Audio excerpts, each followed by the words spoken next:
Have you ever wondered about the historical truths hidden in the biblical narrative of Joseph and the Israelites in Egypt? Welcome to episode 8 of our series, where we explore these historical echoes. Today we're focusing on the journey of Joseph, a figure who rose from a humble background to become the vizier of Egypt and the subsequent bondage of the Israelites. Our aim is to shed light on the historical authenticity of these stories, to understand how they resonate with the documented events of the time.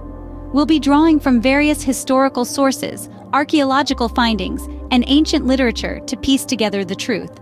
So let's embark on this journey, peeling back the layers of time to reveal the intricate tapestry of history woven into these ancient tales. Join us as we delve into the past, unraveling the intricate tapestry of history woven into these ancient tales. Joseph's rise to power in Egypt wasn't just a tale of personal triumph. It was a historical moment that resonates with the ancient Egyptian records. Imagine a Semitic individual in the 2nd millennium BCE, navigating his way through a foreign land, and ultimately securing the esteemed position of vizier. This wasn't a common occurrence, but Joseph's story mirrors the roles and responsibilities of prominent figures in Egyptian history. Picture Joseph, a young man with the unique ability to interpret dreams. His interpretations weren't just random musings, they held significant weight and were believed to predict the future. This was a major factor in his rise to power, as dreams were considered divine messages in ancient Egypt, and their interpretation was a highly respected skill. Now let's delve into Joseph's strategic management of famine. Egypt, a civilization heavily reliant on agriculture, was highly vulnerable to famine.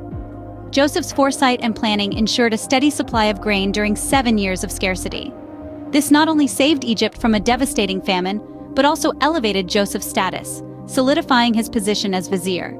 His actions were reflective of the roles undertaken by key Egyptian officials during times of crisis, further cementing the historical veracity of his tale. But Joseph's ascent wasn't just about his personal achievements. It was a testament to his adaptability and resilience in a foreign culture, demonstrating his ability to navigate and influence the societal and political dynamics of the time. His story is not merely a biblical narrative, but a fascinating glimpse into the intricate workings of ancient Egyptian society. Joseph's journey was not just a personal one, but a reflection of the broader societal and political dynamics of the time. His rise to power, his interpretation of dreams, and his management of famine all echo the historical records of ancient Egypt, making his tale a compelling piece of historical resonance. The episode involving Potiphar's wife and Joseph isn't just a dramatic tale. It's a mirror to the societal norms and legal practices of ancient Egypt. So let's delve into this captivating story and its historical implications. In the narrative, Potiphar's wife falsely accuses Joseph of attempting to seduce her, leading to his imprisonment. Interestingly, this incident reflects a common theme found in Egyptian literature, where a virtuous individual is falsely accused, often by a woman of higher social status. Take, for instance, the tale of two brothers, where a wife falsely accuses her brother-in-law of trying to seduce her, casting a striking parallel to our story. This similarity isn't coincidental. It's a testament to the Torah's accurate depiction of the societal norms of ancient Egypt. It illustrates how the society was structured and how legal proceedings were carried out. In both narratives, the accused is immediately punished without an inquiry, a practice prevalent in the Egyptian legal system. Moreover, the role of women in these narratives is noteworthy. Both Potiphar's wife and the wife in the tale of two brothers are portrayed as powerful figures who can manipulate the fate of men, reflecting the significant influence women wielded in ancient Egyptian society. The narrative's authenticity is further strengthened by these striking similarities. This episode, when viewed through the lens of history, paints a vivid picture of the societal dynamics of ancient Egypt, offering us a glimpse into a world far removed from our own. Joseph's marriage to Potipharah, a priest of On, wasn't just a union of two individuals, it was a significant historical alignment. This matrimony, as it turns out, is far more than a footnote in Joseph's life. It serves as a fascinating junction where personal narrative meets historical record. Joseph's wife, Asenath, was the daughter of Potipharah, a priest of On. On, also known as Heliopolis, was an ancient city of great religious significance in Egypt. The high priests of On were influential figures in the Egyptian society, and their daughters were often married off to important individuals to solidify alliances and maintain social order. In this light, Joseph's marriage to Asenath was not a deviation from the societal norms of the time. The Persian historian Arudus provides a compelling corroboration of this historical alignment.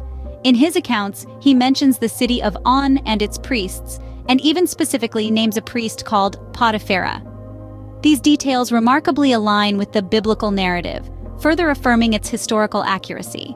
It's fascinating to see how Joseph's personal life intertwines with the broader historical tapestry.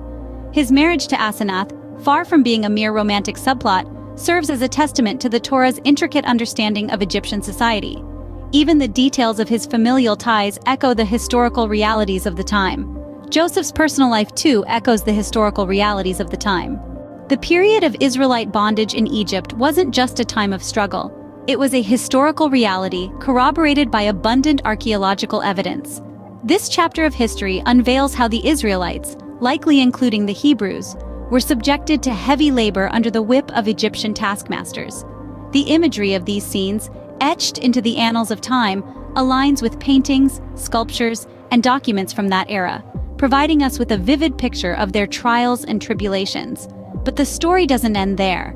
Historical records also reveal an intriguing connection between the Hebrews and a Semitic group known as the Habiru or Apiru.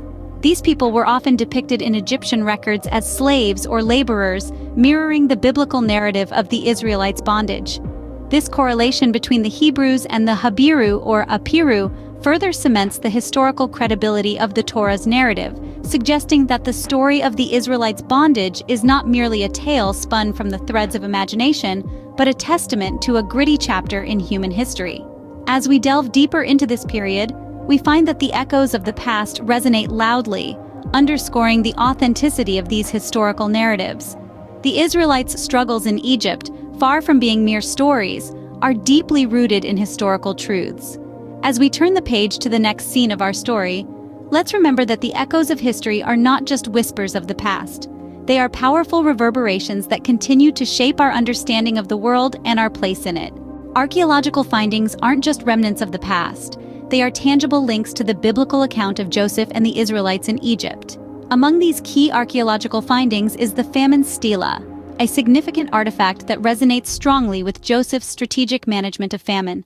Furthermore, the mention of Israel in Egyptian inscriptions creates a historical bridge, connecting the biblical tale to authentic historical records.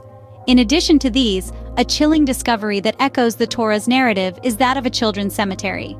This grim finding amplifies the account of Pharaoh's persecution of the Israelites, adding a layer of somber reality to the tale. Each of these findings, though silent, speak volumes about the historical authenticity of the biblical narrative. These tangible links bear witness to the historical authenticity of the biblical narrative. The historical echoes in the stories of Joseph and the Israelites in Egypt aren't just coincidences. They are testimonies of a deep understanding of Egyptian culture and history. We journeyed through Joseph's rise to power, a Semitic individual reaching the position of vizier in Egypt, reflecting the roles of top-tier figures in Egyptian history. We observed the dramatic episode of Potiphar's wife and Joseph, a story paralleled in Egyptian literature, painting an authentic depiction of societal norms and legal practices. We looked into Joseph's marriage to Potipharah, a priest of On, a significant historical alignment validated by the Persian historian Arudus. We then moved on to the period of Israelite bondage, with abundant archaeological evidence echoing the Torah's narrative of Semites laboring under Egyptian taskmasters. Lastly, we discussed key archaeological findings like the famine stela and the children's cemetery, providing tangible links to the biblical account. These narratives, steeped in historical authenticity, are not mere tales. They are a mirror reflecting the past, shedding light on the profound understanding of a culture and a history that was far beyond their own. Join us in our next episode as we continue to unravel the historical layers embedded in these ancient narratives.